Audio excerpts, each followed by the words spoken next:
Esports Podcast, Noun. A 2-hour-long video full of banter and nonsense where the guests are only introduced halfway through and the outro makes you think your internet's died. Huh. When you came to Valorant, here's the obvious question. Were you just someone who just like, you were just picking it up to fuck around with it a bit? Did you actually think like, I'm going to have another esports career in this and it's going to be something big? I honestly hated it when I first joined because there was no coaching slot, no structure, no anything in Valorant. But I did join in hopes of things getting better. Like obviously money-wise, just like everything with Riot. Because I know with franchising in League of Legends, it seems like the longevity of that esport has been there. Like it's a proven model. And at the time, Valve developers weren't showing much support for the game in terms of like changes in the game. They're just kind of like not proactive at all. And I kind of wanted to be in a game where there's a bit more proactivity, which looking at it now, the developers of Valorant aren't that proactive, which kind of sucks. But I was just kind of anticipating these things and like more hopeful. And it was during COVID era. So I was like, okay, like I don't really have much to lose here. Like I'm going to transition. I'll still be fine financially. I just want to see how it goes. And I'm going with Daps as well. Like I'm going into Valorant with Daps, someone who I've been in a team with before. So I'm like not too uncomfortable. And we're picking up Som as well. So he's from CS. I'm not like going in too dark for like that transition. Obviously, the joke is the first team you're in is NRG. So you've been in NRG 3 different times now, right? Was it just because of players you knew that you got the... Does the org like have some special relationship? Why is it always NRG? Well, I guess we did make the money in CS by getting sold from Energy to EG. Right, so true. That's a few million. They did I guess they did like that. Yeah, a couple mil here and there. Yeah, I mean the owner Andy Miller really likes me. Our GM Jamie, he likes me a lot, and they just trusted me to help them build a project at the time. I mean, if you look at it, I've only done good things for them. So there's just a lot of trust there, and I trust them. They've been a really good org to me. They haven't never done any shady things, always paid on time, never the horror stories you hear from other orgs. So yeah, I mean, it just seemed like a no-brainer to go to them and just build something there. And yeah, I mean, I think I did lead them again at some point, but that's a different story. Right, people obviously now absolutely are aware who Som is because he had success in the other NRG squad and when he came into the partnership era. But who was, again, this was another guy where if people don't know, this is actually where for your Valorant, I'm going to school you a little bit here. Both Tens and Som may as well have been the same person in CSGO. They were both up-and-coming talents who had a lot of skill, but they had brief times. They maybe stood in for an event or played on a small team, but they never got the proper chance to do the full LAN circuit. Obviously, part of it was COVID, etc. Right? Who was Baby Som in this time? Because this was the era where he was on this lineup, but it took him a while to get back to you guys in the NRG later. So who was this guy? He was like an up and comer. I think he just won DreamHack Anaheim and Counter-Strike. So Daps was really vouching for him. I didn't really know too much about him at the time. And I was like, he's just a young guy, like a fragger. He's just he's gonna get his headshots. That's what his role is. So he comes into Valorant and we don't really know. Okay, none of us know what this game is. We come into the game clueless, all three of us. I don't have a clue how to coach this game. I don't know what these agents do. I'm coming in really fresh, and so we're just kind of figuring out as we go. So we put him on duelist naturally, just to see how he does, and it's pretty hard honestly at the beginning because we don't know how to make a system.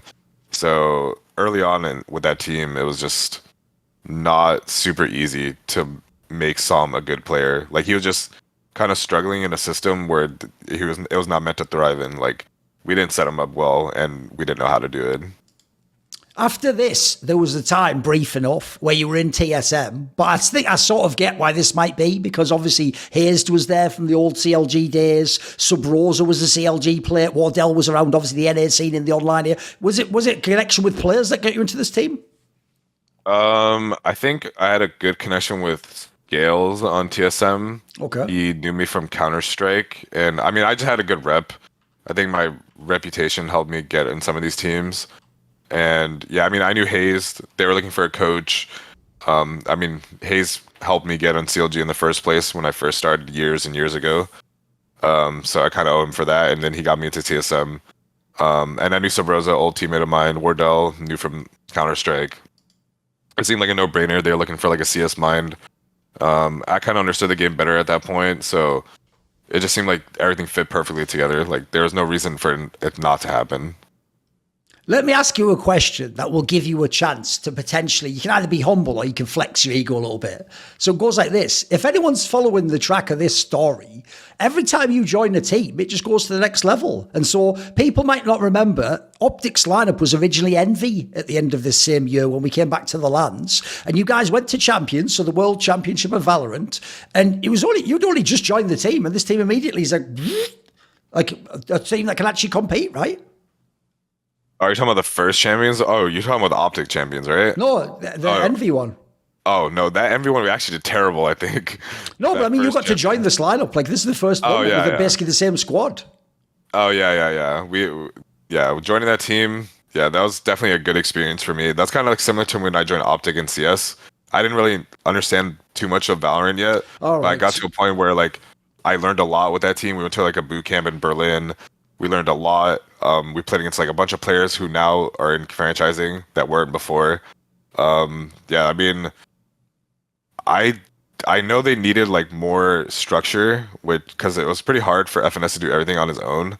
So I think the reason why those teams that I joined do really well is because I'm just making it easier for the IGL to just frag and like not have to worry about so many things. And I make the system and I'll do the structure. Like I just want to alleviate the pressure off that guy. So that way the team could just do better. And then I focus a lot on the individuals. Like if someone's struggling with this and that, like I'm there for them, you know? Like I'm also known for like not getting that much sleep, you know? Like I'm willing to sacrifice like everything for the win, because that's like the only thing that matters to me. I just want to make sure no matter what, my players, they're able to talk to me and communicate. And I just want to make sure I don't have any regrets later on. Like I want to make sure that I'm doing everything in my power to make us win. And if we lose and I did everything, I mean, I can still sleep safely at night. Like, you know, I did as much as I could there, and like, we'll just work on it for the future. Because like I said, just don't want to have regrets at all. And I think it shows, like my results have been pretty good. No matter which team I've joined, like we haven't really bombed out. Maybe there's like exceptions here and there, but I mean, you're going to have those in your career where you're going to learn from that. But yeah, most of the time I would say like we've done pretty well. And you know, I'm willing to put my all into like whatever the project is. Like I'm gonna try to like fix the gaps and whatever that is. And you know, I think that's the only thing that matters. Like if you want to win, you got to put it all. Like you can't have distractions. Like I have like very minimal distractions. Like the only thing I do really is just probably just go to the gym. Like I don't like do anything else. And I just make sure like that I plus my players. Like I don't want them to be distracted either. That doesn't make for a winning formula. Right, as I say, look, that first LAN, yeah, it was a whatever. I mean, by the way, you did play Ascend, the champions of the fucking tournament in there, but you obviously had that famous upset that ruined the fucking group stage. But right after this...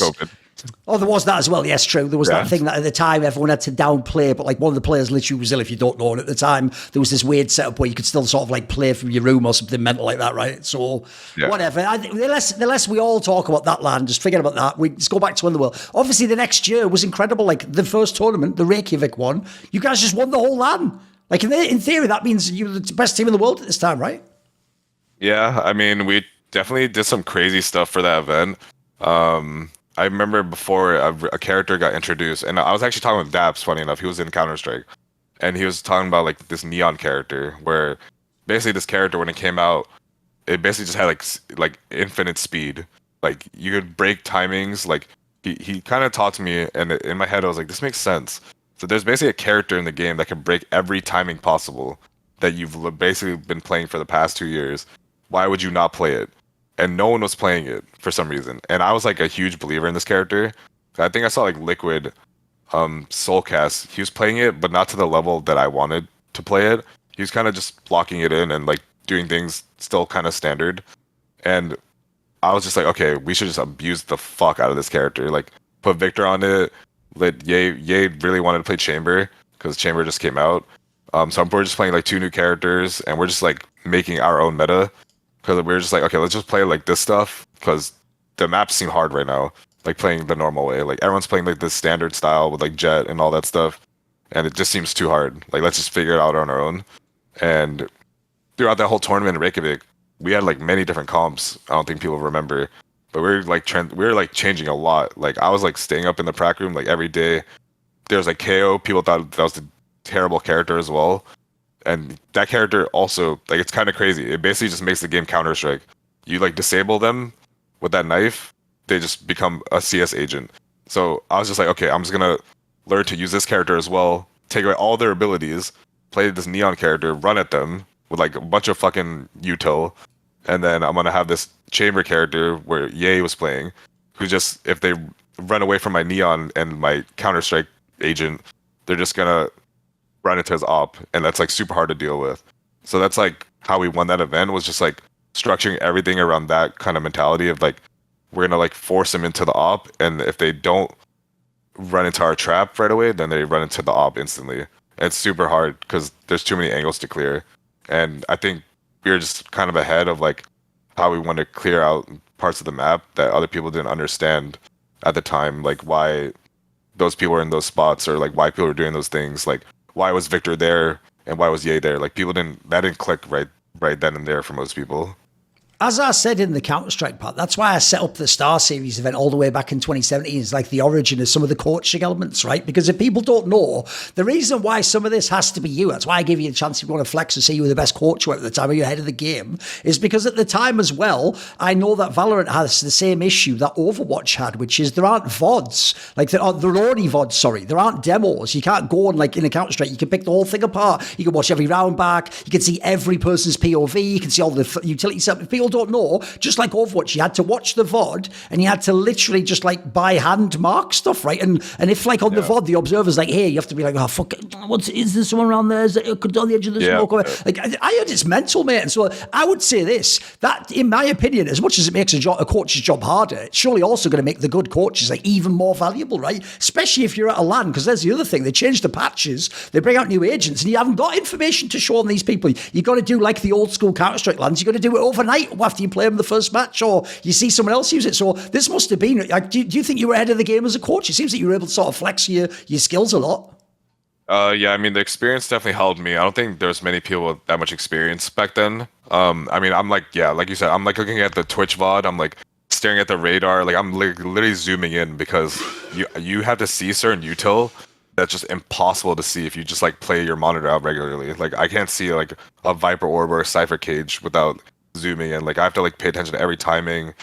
Sometimes when I'm watching my players back then, they're like, why are you rewinding so many times? I'm like, bro, like I can't fucking like see half the util, or like I'm like not looking at this guy's crosshair.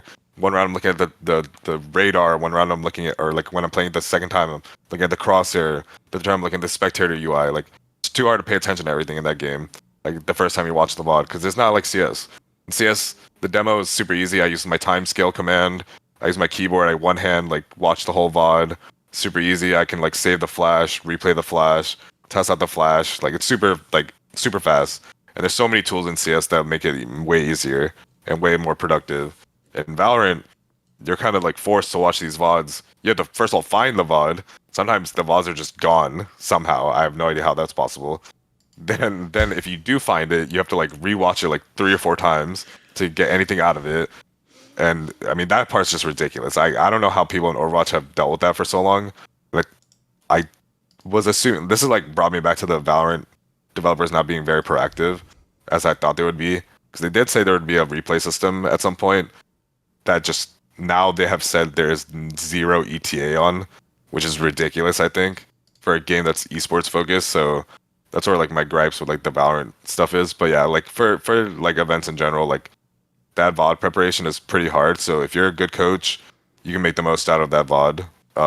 Just literally just looking at the smallest details possible, because literally everything matters in a game where there's abilities.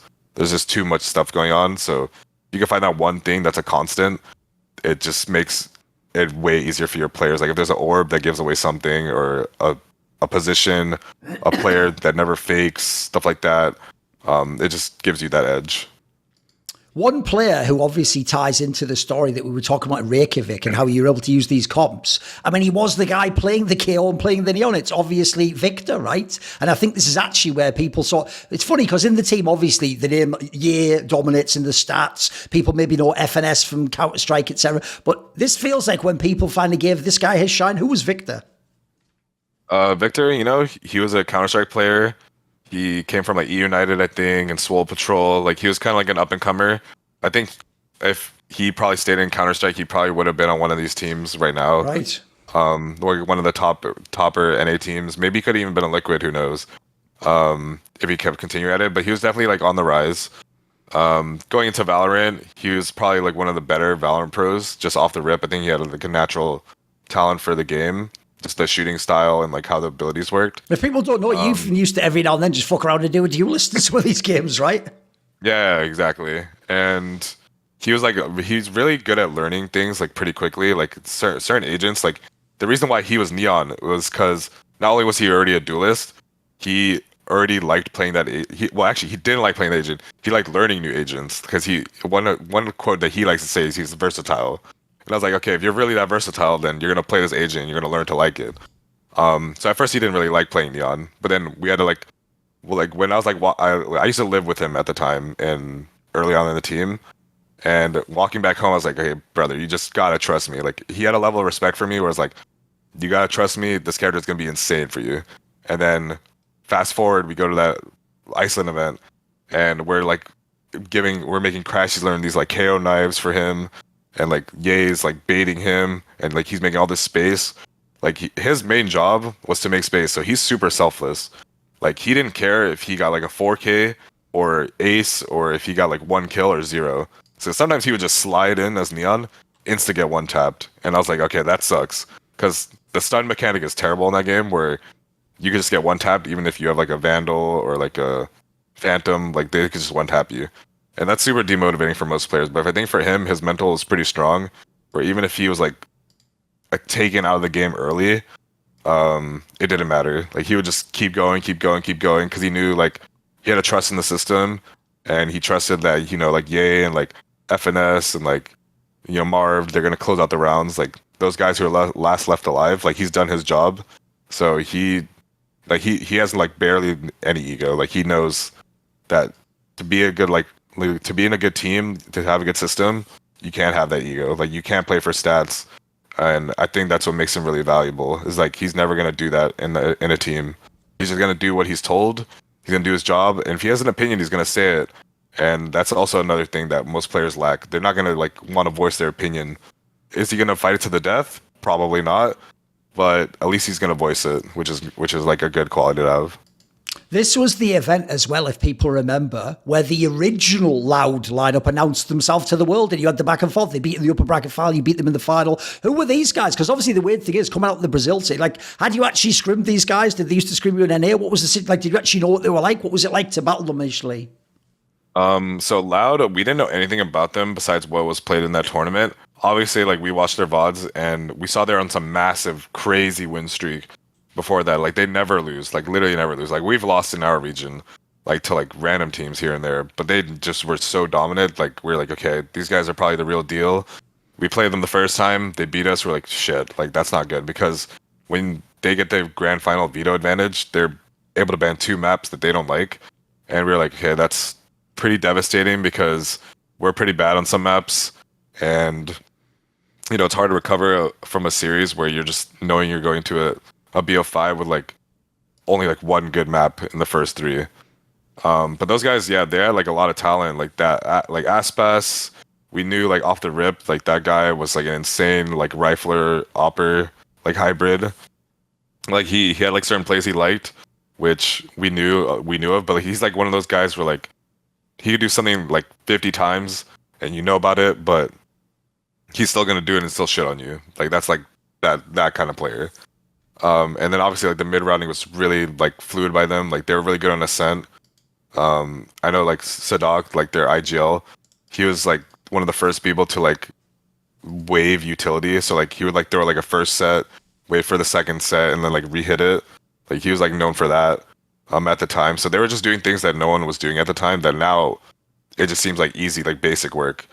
But yeah, and all their players just were shooters, man. Like they just all shot their gun like super well. Like they're mechanically, like we thought we were ahead, but those guys were also really ahead, like in terms of just shooting. Because at the time, like there was actually a skill difference in shooting back then, because you could tell like who was a really good shooter and who wasn't. But these days, everyone can shoot. Like everyone has like that level of shooting now. So there's like no like disparity in skill for like that. But at the time, they were really good. A bit like what I said about Victor. Obviously, at this time period, the guy with the big stats and the big name is obviously. I mean, he even played the Chamber and the fucking AWP, so you get all the big kills. But this tournament as well, another factor for you guys was obviously Marved. He was the one who was even getting like the MVP in the finals and stuff. So give me some thoughts. It's actually one thing that's quite cool about Valorant, if people don't understand the game properly, is it's not like CS where you just look at the scoreboard and you can kind of get a sense of who the star was. It's based on what your role is. So this guy was obviously not playing one of the roles people expect to be the MVP of like a tournament. So what was Marved like?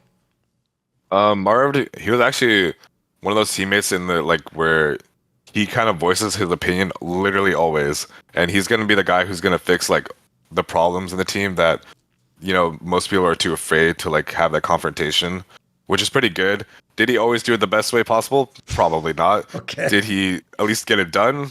At least did I help facilitate it, which is good, which like helped propel the team.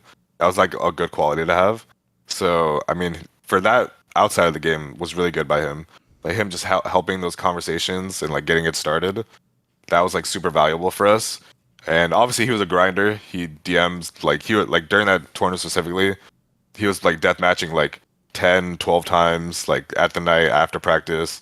Like he was just doing like a bunch of shit. Like he was literally always on his PC, which I respected a lot. I was like, that's a good mentality to have. I don't know if it's because we were in Iceland and it was COVID and he was bored, or if he actually wanted to do it, but he did it, so like I respect it.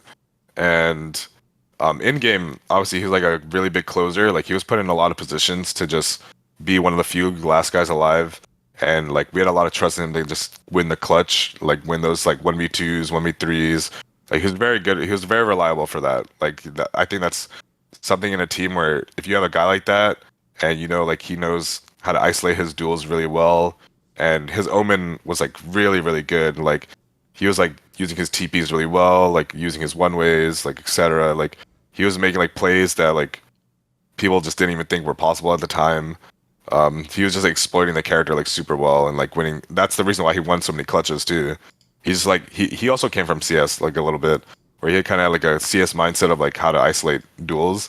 So I think that kind of put him ahead a bit of the competition at the time, of just like winning the 1vx's. When you guys went to the next Masters, which was the one in Berlin, I believe, was that the right one? Copenhagen. Oh, Copenhagen. Sorry, yes, Copenhagen. When you went to this VCT, this was the one where you guys came third. But if people ever see it, when you're going to the upper bracket final, and at the time you're going to play PRX, and then it turns out in the lower bracket you played FPX, right? If people don't forget, at the time PRX hadn't yet done it. They hadn't really shown everyone out and said they'd just shown the hints. They were more like a dark horse team, And then obviously FPX famously, it's actually the people who are now Navi, if you don't know the ardiis though. And then they were more like the team where they always had some like weird bad luck or something, where people couldn't attend the lands or something, and people always said they were like sleepers in EU and super duper mega and all the rest of that crap, right? When you were in that upper bracket final, did you think we're just going to win this event as well? Okay, I think at the time I was like, if we played FPX we probably lost, because I think they're just better than us at the time. When we played PRX we should have won. There was a lot of preparation we did that I think at the time the players just fumbled, to be honest. Like I was really upset after that loss, because I was like, we did everything we could, we prepared really well, but you guys just didn't do certain things correctly that I said. So we kind of like lost to ourselves in that series. Like PRX played well, they shot their guns really well, but we knew like literally everything they were gonna do, and we were literally in positions to hold them, and they just shit on us. So I mean, there's not much we could have done differently besides a few like maybe like timeouts and stuff. People didn't listen that well, so that kind of cost us a series. But they also kind of have a bit of a mad style, right? Like that style, if it works, it'll fucking throw you off. Yeah. I mean, we were fully ready, to be honest. Like I wasn't surprised that they're running at us. Like we were literally holding for them, and people just died. They just fell over. Right. And I was like, that's cool. Like what can you do? Yeah. I was like, what else can I do? Like I was ready for it. But that's why I was like, I felt like we should have won that series. Right. But if we got to that final, I'm pretty sure we would have lost. Like I think FPX map pool was just better than us at the time. They just had better agents for the maps too, so it would have been like pretty hard. Was it a for sure loss? I don't know, but it was definitely heavily in their favor, I would say. Like they were poised to win that event at least. Obviously, later, ardiis got to play in NRG and be the replacement for Ye. But this time, who did you think this guy was? Well, I remember playing against him in scrims, and he would shit on us. And I remember in champs, he had like a really big round versus DRX that was kind of crazy, where he was like on ascent on like the generator position on A, and he just like 1v3 them like super clean. And he kind of filled the same role as Ye, like a chamber player. Like he basically just did things that Ye did, and maybe not the same degree, but it was just a similar play style. And that was like kind of nice because then we were like, okay, this guy will just fill the void that Ye left. Even though it's big shoes to fill, he's still at least won an event and he has some experience. So that's like that's like one of the reasons why we went with him. When it came to champions, this obviously has to be a what if, right? Because, I mean, first of all, you beat Loud again. You're on like a little streak of beating them at this point in time. But the problem is, then they beat you in the fucking upper bracket in the final. And like, finally, they spun it the other way and they got to have the big championship. Again, people are going to think it's sour grapes. If you're like, we should have won the event. But like, if you've beaten a team that many times and then they're the ones you have to face, you have to think it's plausible you could have won champions, right? Yeah, I mean, we definitely could have. I mean, 2 of the maps were in overtime, and we had leads in like at least the Ascend one. So I mean, we should have probably closed it out, and that could have been ours. But I mean, it sucks. Like, I mean, I can't really live life with thinking what if, you know? Like, the only thing I can take away from that is like we just have to do better, and we have to like make sure we can close these games out because that's devastating, man. Like, we're pretty much there. We knew like what we needed to do in that series, and the fact that we couldn't close the mid rounds out, and like the end rounds is just bad by us. Like we had like 4v2s we should have won in that game, rounds here and there that just should have been ours. Like that, yeah, that could have been us lifting that trophy, but it sucks it wasn't. But I mean, I still think we had a great year that year. You know, it would have been nice to win it, sure. But I mean, we can't live like in the past. Like we take those experiences and we just use that for the following year. This is just how I look at it. Right. Obviously, he's had a somewhat tumultuous career since then. But this was the year of Ye, right? I mean, even if people want to cry and go, it's just chamber. It's like, man, I watched a lot of other people play the chamber and they were good, but they didn't do some of the stuff this guy did. What was he so good at? How did you use him in your team? Honestly, the one thing I really liked when Ye was in my team was he grinded his angles. Like, I mean, like, he knew which angles would give him the best advantage possible, because in Valorant the way it works is distance based. There's no right hand peaks like in CS. So me and him would go to the server, and we would just he'd be like, "Yo, can you see me? Can you see me on this angle?" And I'd be like, "No, I can't see you." And then we'd just like find which ones were the best ones for him to hold. So we would just literally abuse like the best distances for him. People played Fade at the time, came out. We were like, okay, let's make sure like Vic is always with him. Make sure FNS is always with him. You know, break that Prowler for him, so that way he can just focus on his crosshair like 24/7. Like we made sure like he got every off angle possible, every deep line set up. He when he was struggling with something, let's say he couldn't hit a shot on like a certain position. I literally would go in a start with him. I would be like a bot, bro. I would literally just run left to right, right to left, jump, strafe, like use my knife, use an Odin, use an op, like give him different movement speeds. Like I would train the fuck out of him on that angle, and he wanted to do it too. Like that was like fun for him, and I mean, it was fun for me as well. Like honestly, I was like glad to help my player like train this angle, do this and that. Like I had no worries. Like I'm still down to do that for whoever, and like it was awesome to see him want to do that, because he knew, he's like, one day he was like, "Yo, Chet, my right hand, my left to right, like tracking is bad. Can you like train me on this angle?" And I'll just like keep doing that for him. So like he put in a lot of work, like, and he recognized like he put a lot of work into like his aim, which is like all we needed him to do. We didn't need him to mid round. Like I mean, he still did it here and there, but we didn't need that from him. Like we had other people in the team to already do that. You don't need that many voices in a team to make the team work. We just needed to make sure he could get to the kills that he needed to get, and he always got them. Like that's what made him really good. Like he did all that work, and it paid off because he barely missed shots. Like the times where he would miss a shot, people would like gasp or whatever in the crowd. Like they'd be like, "Oh wow, I can't believe he missed that." But like if any other player missed that shot, like they wouldn't have the same reaction. But because it's him, like they're gonna have that reaction. So that's what made him really valuable for us.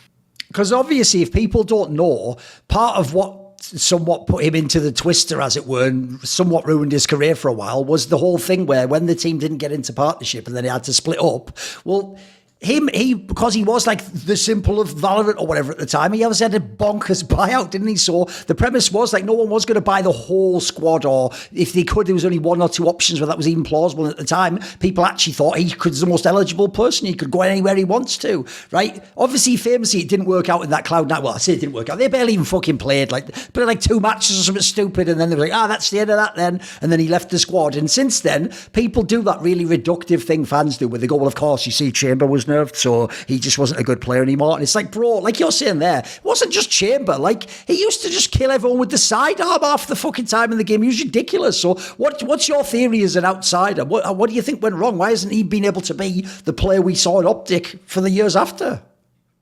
Well, I think after C9, I think he joined like some challenger team. I think it was like Disguise or something. And I think it's just system based, man. Like, we had a good system for him, and I think with like Disguised and the team he's in now, I don't think the system is like, I don't think they understand what made him, you know? Like, they don't know why we did the things for him or what things we did for him. And I just think they're not catering for him. Like, they're just doing like things that they're putting him with like weird agents, or the system is like him like entering where like he's classically he's a baiter. Like, he's gonna bait, right? And that's not a bad thing to do. Even if you're a Jet, you could still bait a little bit. Like, it doesn't matter. But I think they're trying to force things that, because it looks good for other duelists that are more aggressive, right? They're gonna like force him to do a play style that he's not comfortable with. But he's not the type of guy to be like, I'm not gonna do it like always, you know? Like, he's gonna listen to the system. And I think just systematically, the teams he's been in since our team haven't like suited him the best. And I think that's probably why he's struggling right now. Or like in teams where they're not getting like, you know, the big wins anymore. So I mean, I don't fault him really. I think that's just poor system management for like getting such a talented player. You, instead of like making something where it looks insane and that you want to force it, you should just cater more towards that guy if you have like that talent. What is from your side, I know not that much can be said about why, but when the OpTic, I mean, over the aggregate of the year, you could make a case this was the number one team in that year, 2022. Then comes the partnership thing, and I'm sure because of performance, everyone thought it was a shoo-in. Of course, this team's going to be there, and you're going to have FNATIC, you know, Loud. These are obvious teams to have in there. When you found out it wasn't going to happen, and even worse, the team has to split apart, just give me some thoughts. Like, I mean, I'm assuming that everyone wanted to just run it back and go the next year, right? Yeah, I mean, we had some options of like sticking together, but it would have only been in challengers, not like in franchising, which sucks. But yeah, when we had to split up, we heard the news, like we literally landed after champions, and we heard that we just didn't make the event, or we didn't make franchising. We were like, damn, that really fucking sucks, because like there's no point of us breaking up, to be honest. And now we just all have buyouts over our heads, which made everything super difficult. And like, we're gonna be expensive, man. Like, we just had like, yeah, like you said, we're probably the best team that year, like overall. They're gonna put like super big buyouts over our head. It makes sense. Like, I can't fault them for not wanting to do that. Like, why wouldn't you want to make a return on your investment? Like, that just makes sense. And especially for Yay, like, you can't get everyone on the same team together, so it just was impossible. Like, we were gonna split up. I think Marv took a break as well because of all of that, and yeah, there's like all a bunch of things that we didn't anticipate. So it was like pretty bad news, and we heard like the application that was sent for our team wasn't the best, which also is kind of disheartening because like we put in a lot of effort for the content for that team, just like being there, showing up, making sure it was done, and also putting in our performances in game. Kind of like have it thrown away and like now live with a few what ifs here and there of like what could have been. Kind of sucks. Maybe we could have had another strong year as that team together. Maybe not. But I mean, no one's gonna know now. Like we just have no clue. I will say the rebuild was pretty well done. Obviously, this is when ardiis came in for Ye, and then you had Som. So you had like an interesting mix of players again. One thing I will ask is this. I do notice that compared to his time in FNX, it seemed like ardiis was a little bit more up and down. He was still a good player, but what would you say? What was he like in NRG? I think just we did the mistake, I think, that I just talked about, where we try to put him in roles where like it was more comfortable, that like we just try to force him to be Yay, you know? Like we wanted him to like do what Yay did, and you know that obviously it works in some maps, but like there's patches in Valorant, you know? Like things change, like metas change, people learn, people adapt, like people like aren't like falling over like on certain angles like they used to. Like they're used to like playing against chamber now. They're used to playing against like this angle. Like they know how to clear stuff better. Like the result of us playing so much chamber last year is I think people actually understood how to like take map control way better, because you had to respect chamber and like all the parts of the map. So that like accelerated everyone's growth in the scene. Was like now you have to like clear this with like a prowler. You have to jiggle this. You have to jump around this corner, and that made everything like a lot harder. And also think just role wise, Victor wasn't be able to put on duelists as much that the year that we got ardiis, which kind of hurt us because he was our main duelist for a while, and we kind of lost our team identity when we couldn't do that. We couldn't do like the comps I wanted to do. We felt like we had to conform to the meta more often than not, and maybe that's my fault, or maybe just as a collective that's just, you know, on us. There's not really like one thing to like pinpoint exactly, but yeah, I mean it's just, the system just didn't fit well with that five. When you guys made that lineup, and the first event was obviously the lock-in, which like didn't count but did, because you still have to travel to like Brazil and play in a massive event, etc. But it was obviously like single tournament life, one big bracket. You guys got to play against the rebuilt Loud, because everyone remembers they took some of the players and sold them off to Sentinels, basically, if everyone remembers that like attempted super team. What was like the rebuilt Loud, Mike? They're pretty similar, I'd say. Like they still had like Les and Aspas, which were like the two biggest pieces, I would say, like in firepower. And then they put these two rookies, like two guys that are supposed to fill like Pencada and fuck, who's that? Or Saucy's role. They're just trying to like fill those guys. So they're like two up and comers that were still pretty high skill. They still played the same, to be honest. Like This match was a banger, though.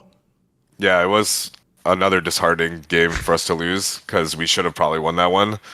And then they ended up making the final. Literally every time we lose to some team, they end up just winning the event or getting like pretty much close to winning, and it's super annoying because like we literally just throw the game away, like just super like it's like always the OT game as well somehow. Like throughout my whole career, whenever I've lost these games, it's always some OT, like someone doing some stupid fucking play that just makes you lose the game, and I'm just like that just sucks. They were really good though. I think the rookies they got were probably some of the best rookies like possible from their region, and they performed really well, and the calling was basically the same. It was pretty identical, because just the same IGL. So I think that guy, like their IGL Sadak, like he knows what he's doing. Like he's a good leader. I can tell just the fact that he can integrate those two players like that pretty flawlessly and like still like have good results. Like that's massive respect to that guy. When you guys went to the VCT Tokyo event, you guys got to play against the FNATIC team, who obviously, at the time, everyone raved this was the #1 team in Valorant, like this is the best team. Obviously, it started out between them and Loud, but then they took over now, and everyone's like, they're unbeatable. Like, every player's in the, except Posters, in like the top stats of the event. Like, they're just fragging everyone out. What did you make of this team? What was it like to match up against? Well, I just knew when we played against that team, they're not like unorthodox. Like they play in a very structured system, so you kind of can anticipate things that they're gonna do. But they had very high skilled players. Kind of reminded me of like literally like an Astralis kind of, where like they had really high skilled like structured system, and like if you don't play like pretty perfect or like near perfect, they're gonna punish you. And I think that's why we lost to them, to be honest. Like we would not do certain flashes here and there. And like their Cypher, like Alfier, he's doing some crazy shit, to be honest. He's like right through our wall and shit. But the fact that we don't flash or like do something and he runs through that, like it looks stupid that he's doing that, right? But because we don't do our basic fundamentals, he punished us. Like he was just punishing us like all the time.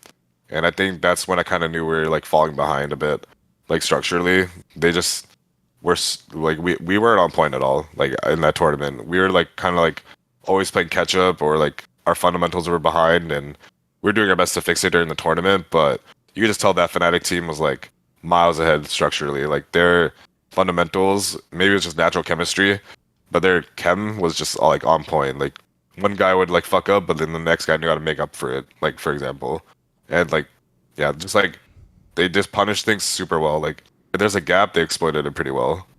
And then the elimination at this one to PRX game. This has to be like a nightmare fuel game for you because this is a game where like you could have won every map in this game. Yeah, it's funny enough because after we lost that game, their coach messaged me and said, "Yeah, it's something along the lines like I don't remember word for word, but he was like, yeah, we kind of got lucky or something." And I was like, fair enough. Okay. Yeah, I was like, yeah, you motherfucker, like this is the last thing I want to hear, you know? Like, I know, sure. like it's cool you said it, like you know, I get it, like you're trying to be nice and like I respect you as a coach, but like fuck off, like just wait like months later and say that, you know? Like I don't want to hear that right away. And I mean, yeah, we should have definitely won that game. Like that was when we should have definitely won. Like I still can't believe to this day we lost that because I guarantee you, if we won that game, we would have beat EG for sure because we had such a good record versus EG and like a good read on them. And we were the only team that was banning Fracture versus them a lot, which is what they're famously known for. And we were just so ready, man. Like I was so ready to I was like, oh, in my head I'm like, okay, we beat PRX. We're gonna beat EG and we're gonna be in the final. Would we have won the final? No idea. Probably not. But at least we would at least got second. And I'm just like, fuck, like losing that is devastating. Like we had everything in the palm of our hands. We were like the better team on paper, technically. Like literally everything was going right for us, and we just managed to fuck it up. I feel like one of the few positives of this year being a bit of a down year, and the lineup definitely didn't look as good as the OpTic 2022 year, is I feel like it made a lot of people give FNFs his flowers, though, because like you're saying, in these games, look, obviously I know you're doing your job as a coach, doing what you can, but I always got the vibe when I watched some of these playoff games that like sometimes it would start a bit dodgy, or sometimes actually you didn't necessarily like have an answer for them. It felt like FNS could just call his way into a match. Yeah, I mean, he was doing a good job just like keeping everyone on track and adapting. I think actually Victor also played a really different, more key role that year because whenever he was on Duelist, he had a really big voice like on Lotus. He was Neon. He kind of helped take the pressure off FNS and like helped IGL. Because when you're Duelist, you just naturally have a good feel for the game and like where you want to go and what you want to do. Kind of like an entry in Counter-Strike. You just kind of know what you want to do. So it's like it makes it easier to call for the caller. So I mean, those two factors, him and Victor combined, and obviously like crashies helps as well here and there. But those two specifically, that year they had a really good dynamic, and they were able to like help crawl back into matches because of that. I think that was like something most people probably don't know about, but that Victor had a large role in why we were able to come back into those games along with FNS. Right, champions. I'll ask this in a hyperbolic way, but if you're Chinese, it's obviously a joke, isn't it? Right? The problem is this. Who the fuck is Billy Gaming? Like, I didn't even know after that tournament because they got immediately bounced out the playoffs. And again, like, all right, as a serious question, does anyone even know who's watching now? Do you even know who the fuck these guys? Who is this team? I mean, did you have any info on them? What happened in these matches? I had some info on them, but not a lot. And I knew what they liked, but I just think as a team, we were not super on point in form individually as players. And we also were, like I said, fundamentally, I don't think we recovered from Tokyo. No matter how much we practice, I think we literally spent the whole year trying to find our identity, like finding what characters artists should play, where should Vic be, you know, like is FNS going to be the initiator IGL? Is he going to be the lurking IGL? Like we didn't know what we were doing that year. Like we tried our best. We were scrambling. I literally felt like we were scrambling the whole time, and nothing was on point. We had like internal dramas like here and there, and I felt like I didn't do such a great job either as a coach. Like I could have done things better.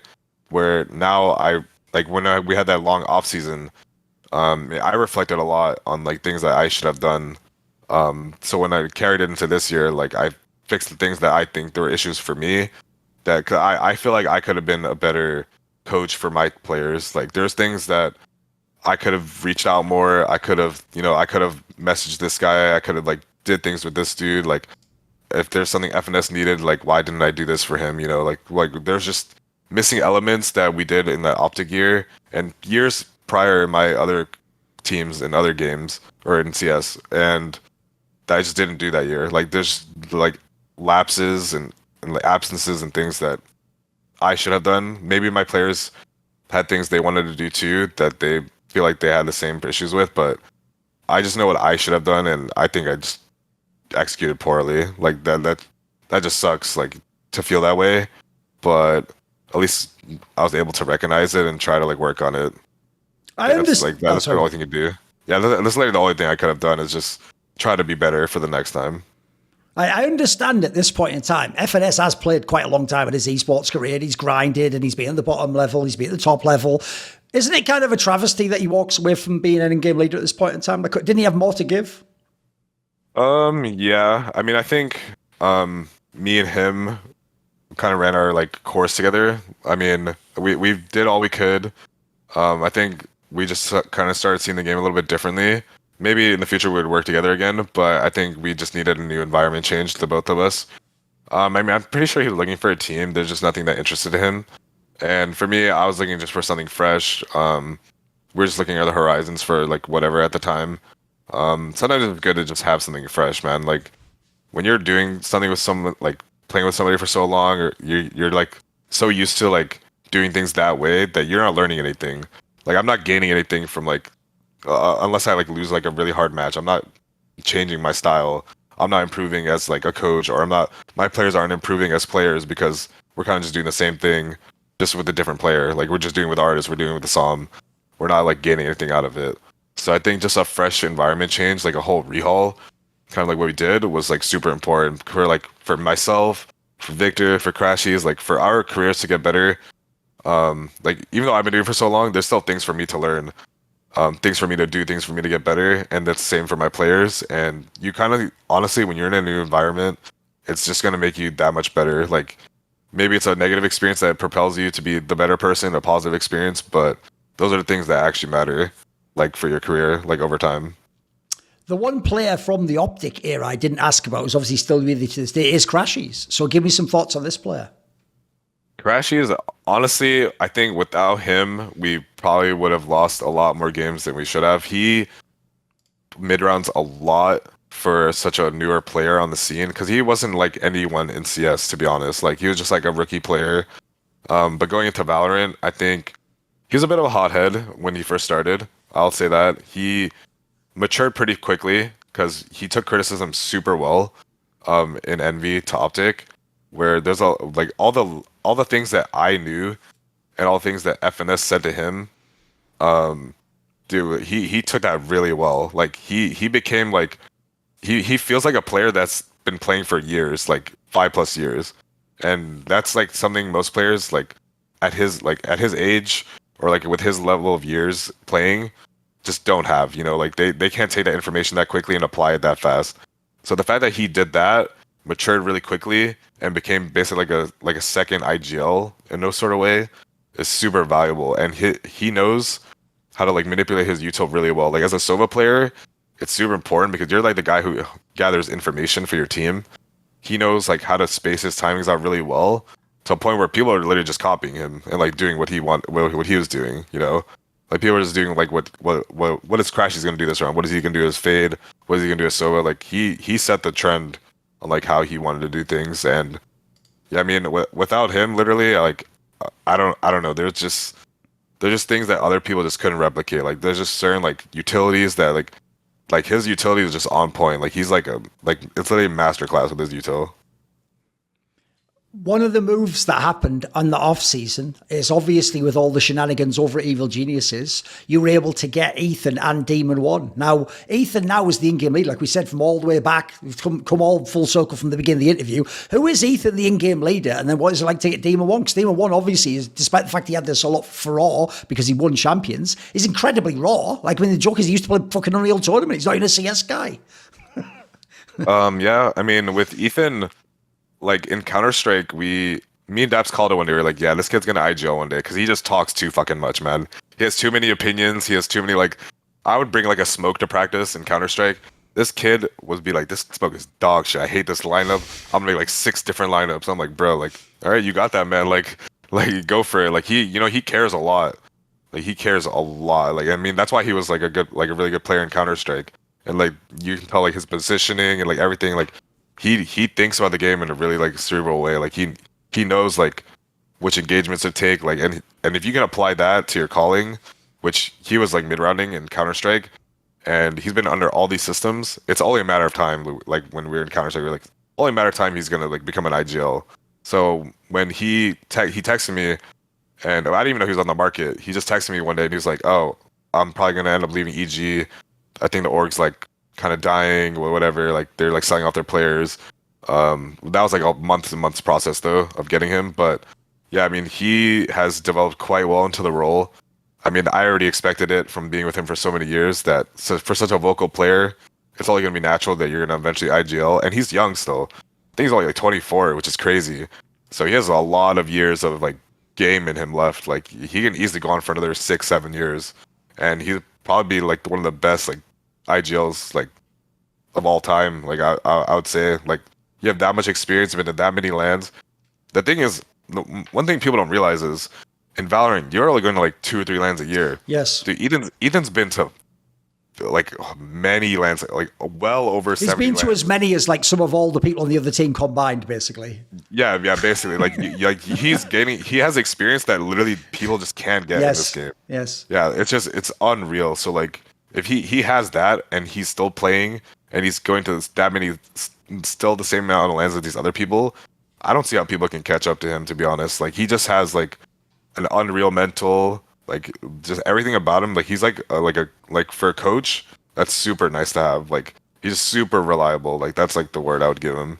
And for Demon 1, like this guy's aim is unreal. Like yeah, I don't need him to do anything else but aim. Like if this guy just gets the kills he needs to get, goes in the system, I know he likes to just search for his picks, go work like super methodically, you know, like I'm down for that, man. Like he gets those kills, man. And he's the guy that he can just take over games. Like he's like one of those players.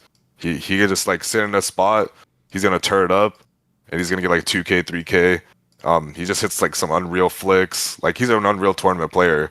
He's like his tracking is very good. And in a game like Valorant where things are just moving super fast, and there's like updrafts, dashes, people like jumping up in the air. You know, like you have to have that. And for his role, it's super important. So I mean, for even being rookie, he won his champs. His attitude and ego is pretty checked. Like nothing is out of control. And anytime we tell him something, he's super receptive. And that's pretty good for a young player that's already won something. You don't want that player to get super out of control. And I think at the start of the year, we kind of established that we're like, listen, we all know we came from different backgrounds, this and that, but we're all here to win. If we put in the work, like if you really want it, you gotta work for it if you want to win something. And that's just like the model that we go by. So we just gotta keep working, because I mean, no one's gonna be satisfied with just like one win or like a couple of good placements. They want to like continuously win. Like when Astralis was winning, I'm sure like they were like, oh, we won 2 tournaments, so we're done. You know, they never said that. They just kept going, because why would you want to stop? That feeling is just like, it's unreal when you lift a trophy. As much as obviously maybe people nostalgically look back at OpTic and miss it, there's always been the OpTic flavour, because obviously you kept the 3 players, you had FNS with them, then now FNS goes out, Marved comes back, so there's still 3 players. Yes, it's a different in-game leader. Is it a fundamentally different team? Is there still some flavour of what OpTic was in this team? Honestly, I think that has all gone out the window. The game is completely different now. It's just fundamentally, I think we're way stronger than we ever been. I think the way ults work in this game now, it's like you really have to pay attention to your ultimates, and like you have to abuse them to like the maximum. If you don't, like back then, you didn't have to really do that, but nowadays, if you waste even one ult, you have fucked your half. Like your half is fucked. And in this game, there's not that many rounds to play with, especially how snowbally it is compared to Counter-Strike. I know CS2 is kind of sucks too. Like when I watch, the economy makes no sense for CS2 with the way how the game plays, but that's just like their own problem. I'm sure Valve would eventually address that at some point. But for Valorant, like the economy and the old economy, like those things matter way more now than they used to. So honestly, I think anything OpTic wise, I think honestly we're more EG than we are OpTic these days. Like we have way more rounds. Like our systems are more correlated to like an EG system than like anything else. But we kind of made our own flavor to it. Like it's like we've kind of figured out what works for this team, and it feels more like how we were with that OpTic year. We found like what we like and what we're comfortable with, and now we can like finally like instead of worrying about the macro stuff, we can finally focus on our micro and like really refine that, because I think that's what makes you a really good team. Once your macro understanding is really good, all the micro stuff is like, it's gonna add up and like just win you games. Obviously, people know that after all those like tweak, eventually Sentinels has got really good again. They've figured out a lineup that works and suddenly they're relevant, and Tens is back and he's getting the MVPs. Obviously, he was the first person who had the massive name that transcended Valorant, and he was, people were trying to say, you know, he's the symbol of Valorant or whatever. Then came Ye, and he had his period where he was fantastic and you guys were always placing well. You've already had ardiis in your team at one point in time. You've played Dirk a million times. You've played Aspas a whole bunch of times. Give me some thoughts. If you had to pick someone, who is the GOAT of Valorant? The GOAT of Valorant? Holy, I don't even know if there's been enough years to say there's been a GOAT of Valorant. It's not like CS. Like CS, like there's obviously a GOAT of CS. Fuck, Valorant, I have no clue. Has there even been that many events for you to I guess say there hasn't. There's been like 10 events or something. I know, like, yeah, I don't know. Sure. I don't know if there is any GOAT of Valorant, man. Like there's just not enough data, I feel like, to like back that up. Like this, no team has been that consistent to win that much. No player has been like that dominant to like have that title. I don't think there is one, man. Honestly don't think there will be. I think there's too much variability and like randomness in the game for that to happen. It's not like CS. Like CS, I would safely say like someone like Device is like a GOAT. Like this guy has consistently done well and like is a staple of the game. Like no matter who doesn't like Device or who doesn't like whatever, like people don't think he's that good, or like he took a break, that was a mistake, like whatever. That guy's a GOAT. Like he's done what he's done. He's left his mark. I don't think anyone has left a mark yet on Valorant it doesn't warrant it enough yet. There's not enough events. Somehow there's only been 10 events in Valorant, like you said. I didn't even realize. Something like that. I mean, I'm just going off the top of my head, but it feels like that, right? Yeah. There's been less than 20. We can safely say that. Like there's just not enough. Where like in CS there's been probably like there's way too many in CS where like you can safely mark eras and all that. You know, there's definitely like multiple GOATs of like CS. It's way easier to say it for that game.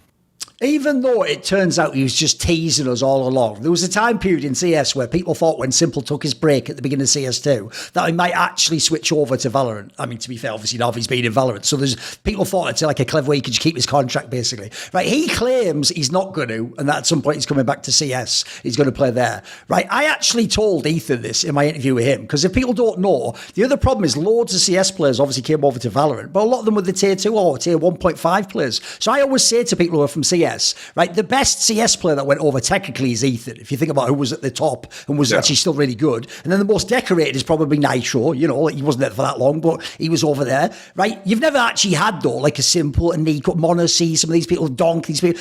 Does part of you actually think that the people who are the studs now, the Demon Ones, the fucking Kangs, are these guys like comparable skill level? Do you think if someone like a Simple came over and really said like, fuck the CS shit, I'm just a Valorant player now, would they be able to like sort of take over Valorant? What do you think? I think they'll do really well, but because fundamentally you're just going to have this teamwork element that these Valorant players probably don't have right now. That's why Ethan just like, you know, Ethan, he has like such great teamwork, right?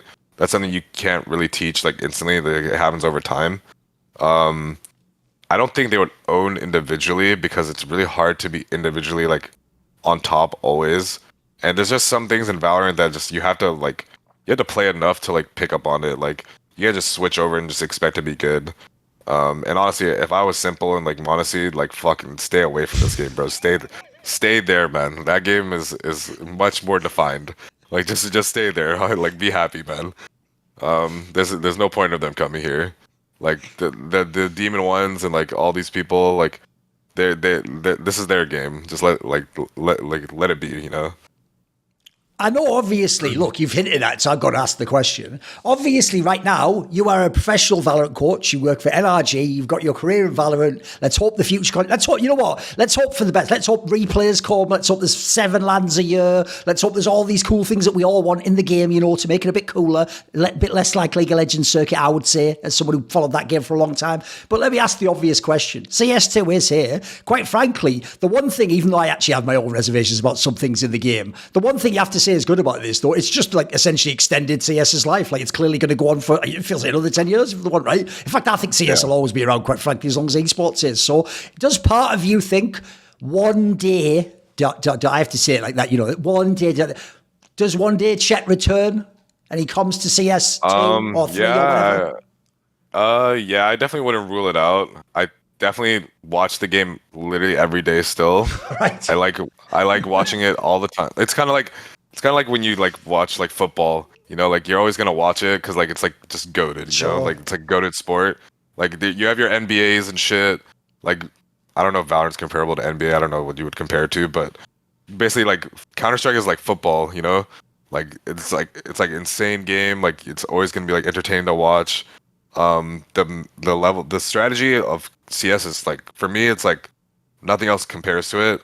And when I watch some of these teams play, like I was watching last major, I was watching IM Chengdu, I'm like watching these teams play, I'm like some of this shit these people are doing is ass. Like these strats some of these people do, or like some of these things people do is like, I remember like when I was coaching this game, I'm like, this is so obvious in my head. I'm like, they're like playing ramp vertigo like noobs, man. Like they're like throwing the same smoke. Dude, there's one team, I forget who it was, they're executing A on vertigo, and I'm like, why the fuck are they doing these close smokes? Every round they're getting spammed, and they should just molly the headshot out and just do deep smokes. I'm like, this is so obvious, and like I don't know why no one's saying this to them, or like how they haven't figured it out. And I'm like, do you always have really that from being a coach and breaking down the? Do you always have that in the back of your head? You can't. I've heard that like pro, like tennis players and stuff like that, they can't just watch a game. They say they're always in their mind thinking, if I was there, what I do, and they should count. Is that always going on? Yeah. I'm like, why are they just not doing this? Like, this is like, it makes sense. Like, just do this fucking strat. Like, I know you have it. Just fucking do it. Like, why are you so like hard headed on doing this like one strat where you just continuously lose? Like, all I saw this one team, I wish I remember who it was. It was at a really important event. And they just kept doing the same execute. It kept getting spammed. I'm like, this is brain dead. Just do the exec and you'll just win. Like, I know you know it. Like, I was doing that exec when I was in CS, and it hasn't gone away. The map's the same. The game just graphically looks different. And maybe there's like a few nuances here and there that like you can drop your nades and you can like chuck an HE in the smoke and like shoot the smoke.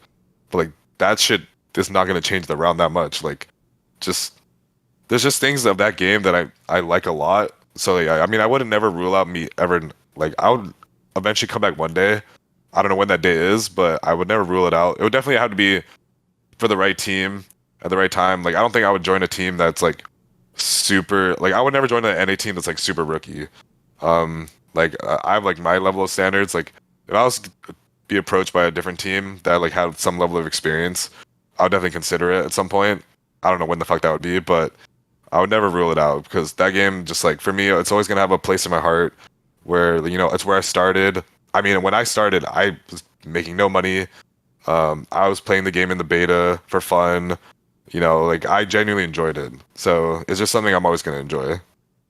At the end of this interview, do you have a final message for people? Do you want to say hello or thank you to anyone? You know, shout out NRG. You know, you guys have taken me back 3 times, so gotta hand it to you there. You know, you didn't hate me after the second time, so I respect that. Shout out to my teammates. You know, through all the years, I've learned a lot, especially from my European teammates. Definitely really humbled by like a lot of experiences I've had throughout my career. I've said some stupid shit. I've done some dumb shit. I'm sorry, I've said some shit here that people don't agree with, but you know, I'm just me. I'm not gonna be very like I don't beat around the bush. I'm gonna say what I want to say, and you know, thanks for the support.